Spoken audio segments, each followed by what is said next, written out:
thing. We'll see if he has enough to test Bivol and find out what Bivol is really all about. The reference to the farm, of course, the famed La Finca in Cuba, where first round, and then he feels he can get down to work after he gets out of that first round danger zone. And better than any opponent Bivol has seen to this point in his division. Max, as we get ready for the... One of the reasons why Sergey Kovalev is considerably more prominent on a global level, landing some solid shots himself. And doing some mean counterpunching, son. I love the counterpunching I'm seeing from Bivol. Tonight, he chose to fight Bivol instead of Kovalev, despite the fact that the money was less.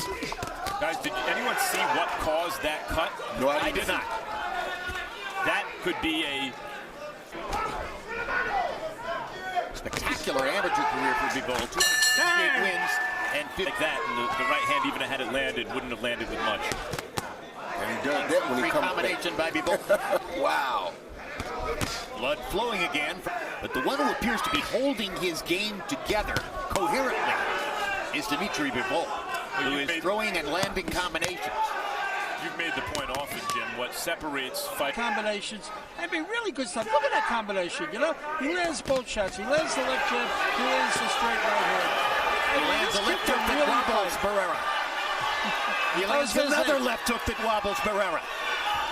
He'd be running the risk, Roy, that Bivol, with his much faster hands, could counter him upstairs. He's running that risk anyway. See that? He's running that risk anyway, Jim. If you throw at his head, he's still like that right there. It doesn't matter. You're running that risk. Walking to you, he throws it quick and it's over with. Like that. He said, boom, boom, boom, and it's over with. No wasted time. Wasted time. And as you saw, their heads came together again later in the fight. And a butt that Barrera got the worst. So far, this performance is bad news for the light heavyweight division, because Bivol has had to, taste his own blood. It's been a shot. Might have been on the belt line. There's a right hand upstairs by Barrera. There's a straight right hand by Bivol, and Barrera just walked in and ate it. So it's still targets. When you fight a guy like Bivol who can move, who uses his feet to gauge his distance very well. Another attempted body shot for Barrera. Bivol partially blocking it down low. Good body shot.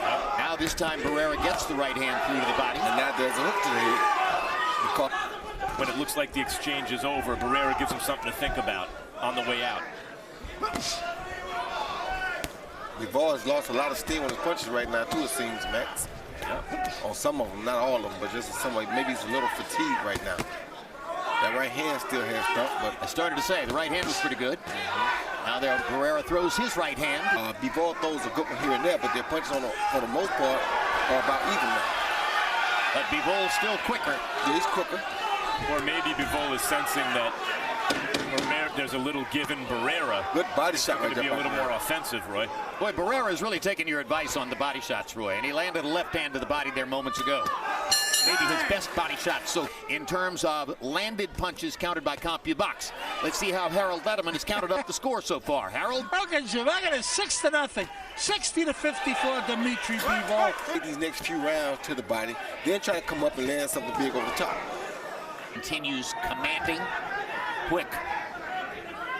Occasionally knocking Barrera back. There's another right hand for Bivol. And right now we're looking at how bad does Barrera want it. Because if he wants it bad enough, he has a chance here. But if he doesn't want it bad enough, Bivol will walk. No, they've all been walkovers by and large. And that's why I said that right now he can tell us how bad he really wants it. Because he still can win it if he wants. We've never seen Bivol at this point in a fight. Well, if we thought Bivol might have been slowing down a little bit in the last round, I want to bet Sergey Kovalev if Kovalev can win in his assignment in the main event against Igor Mikhalkin. That was a good try for a good right hand to the hard body. right hand to the body by Dmitry Bivol. Max Kellerman correct in saying that with his body language, suggested that the fighter who got the worst of that headbutt. Not too bad either, though. The hand speed is remarkable. I mean, you just don't see many 175-pound fighters who can put punches together like this with the velocity and the style and the effect. that Dmitry Bivol is creating in there. The velocity is right, Jim. He's using it. Tripling Barrera in terms of landed punches and Cuban attacked as often as he appears to try to get just a little breather in round 9 coming toward the finish. Barrera landed a good right hand right there. To which Bivol had to react. Oh. And now he comes back with a hard right hand of his own. Throws it again. Throws it again.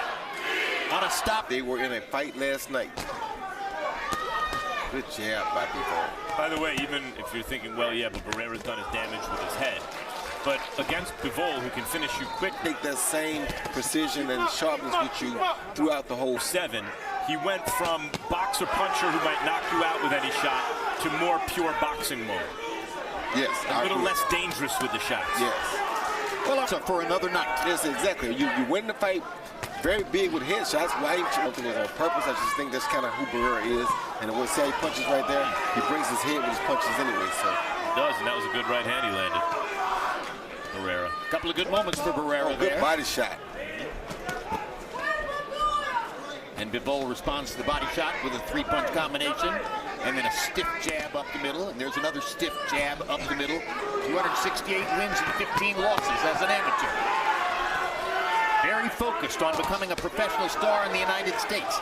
He presents modestly, Max, but at the end of the day, you walk out of the room and there's no question what he would have been more impressive to many in obvious ways had he just blown Barrera out.